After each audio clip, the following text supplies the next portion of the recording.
Hello, everyone. This is Tim, and I have a Mr. Esper on the other end of the line. And would you care to introduce yourself? Yes, hello everybody. I'm Esper.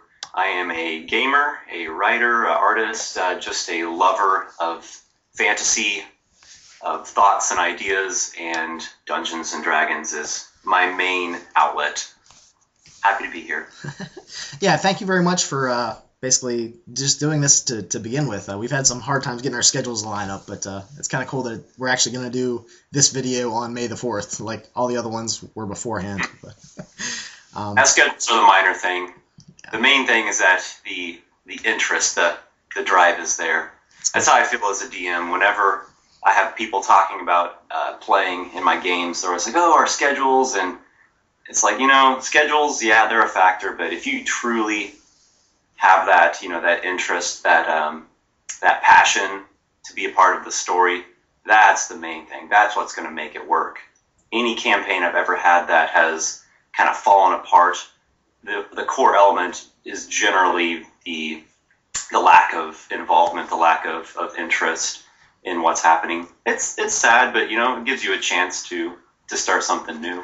Yeah, I've met a lot of new people because old gaming groups have broke up, or things have changed, schedules, whatever. But like you said, if the core group is really excited and energized about the story you're telling, about the campaigns you run, or the campaigns of multiple people running, if you have a good group with multiple GMs, they tend to try to reschedule. Maybe I can work something out with my boss, or maybe we can change the day a little bit, or maybe the time, or hey, what do you guys feel about doing an all-night game one time? Right.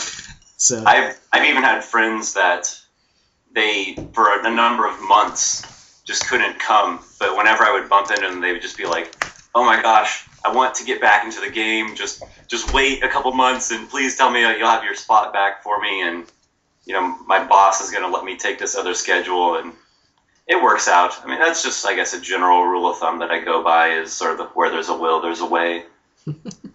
That's a good thing to live by, I think, especially when you're trying to keep games together, keeping them running. Yeah, I mean, jobs are totally priority. They're what you need to sustain your life, of course.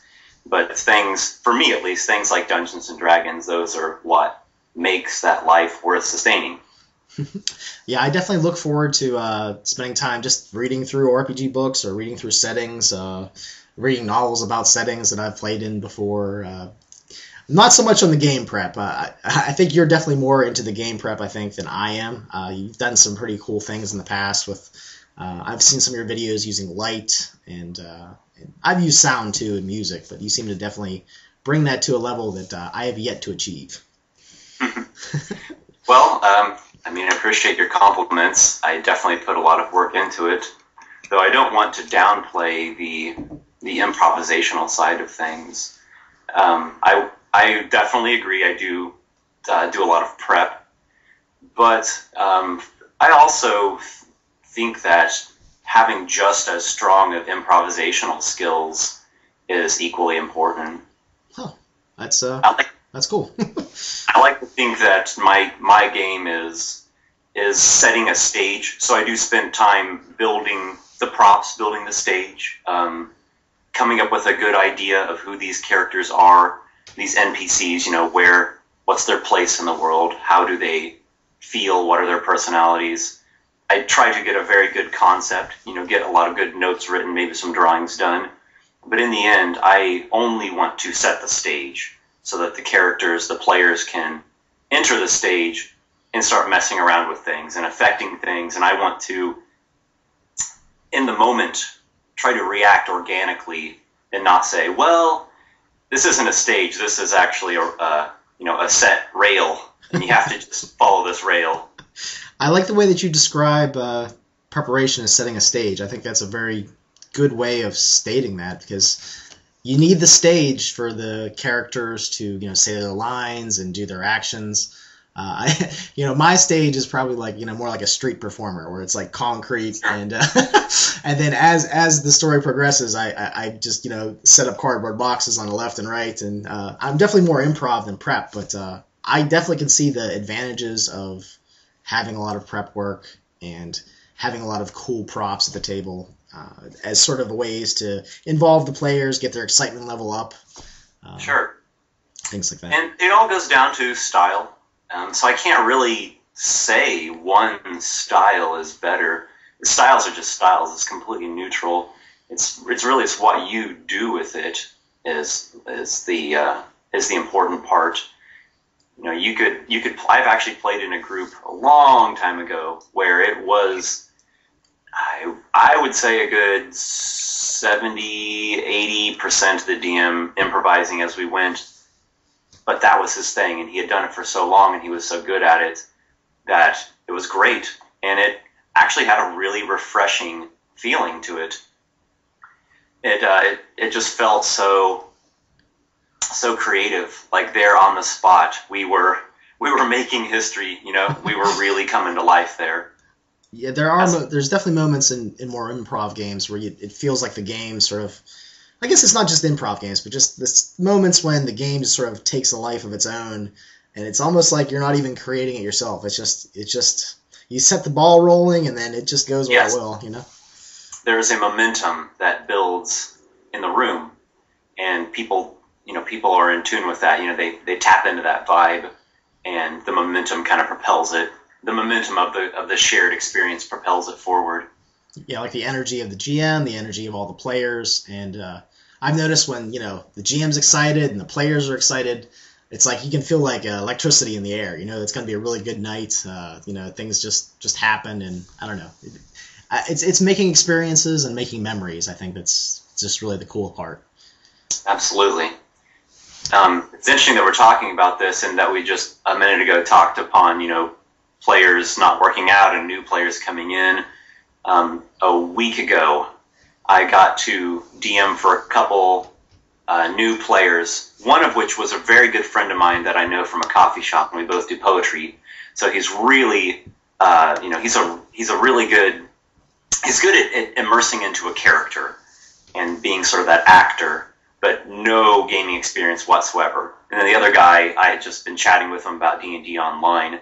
So these two guys met up with a couple of my longtime gaming buddies that have played in my campaigns, one of them for years, and we played kind of this one-shot adventure, half new people, half old people, and the experience was so great because the two older players had gotten so used to making so many characters and building such powerful characters, and, you know, almost playing like an alternative version of D&D because they had played regular D&D for so long that actually going back to like just the basics and playing a classic fantasy adventure with new people that have just that fresh slate was just, like you said, it just sent this energy across the room.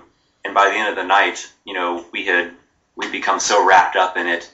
And when we were done, we were just like, wow, that was the reason I started playing this game to begin with. I found that when you have old players, new players, and like really just people like walking off the street that have never played before, you throw those three people together in a room and they tackle questions differently. They take different choices. It's a lot of that. I guess it's the good and bad of the experience of gaming for so long. It's like you can get kind of jaded sometimes when you've played for so long, and then you have some fresh eyes that come into the room, and they bring that excitement for the things that you're very bored by, you know? They cast that new perspective onto things that reminds you, you know, oh wow, I don't have to be taking these things for granted. And I'm not saying that to be overly critical or cynical of people, but I think it's just in the human condition that once you've gotten used to doing a particular thing for so long, you can't help but kind of take it for granted. You just get used to it. Yeah, I don't think there's anything wrong. Like you're saying, it's just part of life. You know, just know that that's part of life, and just try to mix it up every once in a while. Especially as a GM, just do different things. If your party's used to certain things, try to come at them from a different angle. You know, it's all pretty basic, but yeah, I know what you're saying. Great. Hey, maybe some nights I'll try doing some improv. Just a complete improv session is what I mean by that. Yeah, you might want to do it a little bit kind of like baby steps into it. Because if you do all improv after doing lots of prep, it might be kind of jarring. But again, maybe that's good. I don't know. I'll have to do it at lower levels. Yeah, maybe only prep like 3/4 of an adventure or something like that, and just leave a lot of vague, area that you can go wherever you want to. I'm not even sure what my percentage would be, because I'll have a really strong set of notes and encounters built, so I have a lot of prep, but then I also allow for lots of improv during that, so it's like it stretches that improv out, or it stretches the writing out really far. I'll have what I thought would be material for 1 or 2 nights last me several nights, because the characters actually ended up going into each of those little parts of the adventure way further, and we ended up just, I don't know, on the fly, something came out of it. So, I don't know, I'm a pretty creative, weirdo type of person, and when I get into that mode, that Dungeons and Dragons mode, stuff just comes at me just out of nowhere, and all of a sudden it's like, oh, well, actually, this necromancer that I had in this tower, maybe he has like these zombie babes that like walk around the swamp nearby, and the players are going to run into them, and then I'm going to put on this song because it has kind of that voodoo sound to it, and that will give them another hook to visit the necromancer's tower, because he's got these weird tenants that occupy his tower. He's just not up there by himself brooding. He actually has like these weird roommates that he's created, and I'll have to incorporate some zombie babes in future adventures. I did that. It was totally cool. The players were in the swamp near the necromancer's tower, and they heard all these terrible horror stories about how it's this tower in this sunken graveyard, and they're it's the typical necromancer point of view, or the typical necromancer characterization. So they're thinking, okay, this dude's evil. This is a bad guy. If we go there, we're going to hit him hard and we're going to take him down. And then they see just like these sort of, I don't know, like Rob Zombie, semi-seductive yet kind of weird people mulling about. And he has like I think I put a homunculus on one of their shoulders who was like, come and see my master at the tower, and then they're like, well, maybe there's something more going on. And then they arrived, and he actually ended up being very accommodating. Like, he was actually a really refined gentleman, and he was a host, and he invited them in, and they had dinner with him, and they never fought him, and they just talked to him, and he became like a friend of theirs. Very suave, sort of debonair necromancer. It's definitely possible within the realm of He still had the dark sense of humor. He was still very eccentric, but he was very proper, and so they couldn't bring themselves to be like the brutal, we throw the first punch. They didn't want to degrade themselves, and so they ended up becoming friends. Then he made like a bone claw for him who became an NPC. That's awesome. I love it when players surprise me in games and, take different avenues that I never anticipated. And I think that's what eventually changed my style. I love when players do that. I love when they surprise me. I love when it comes out of left field, like, whoa, that's going to change the whole direction of the campaign. Awesome. Here we go.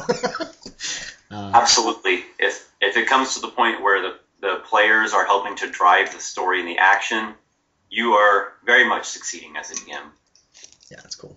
And for me, even more so on that same topic, is seeing characters themselves change because of it. I'll give you an example just from that same scenario.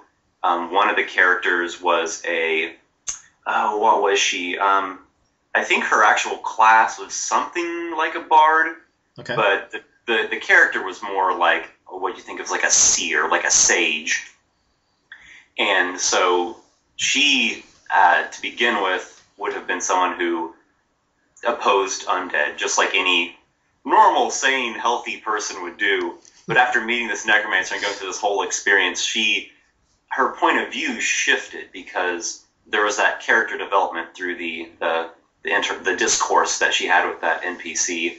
And like I said, it eventually came to the point where they were hiring him to like build an undead to help them fight their greater enemy.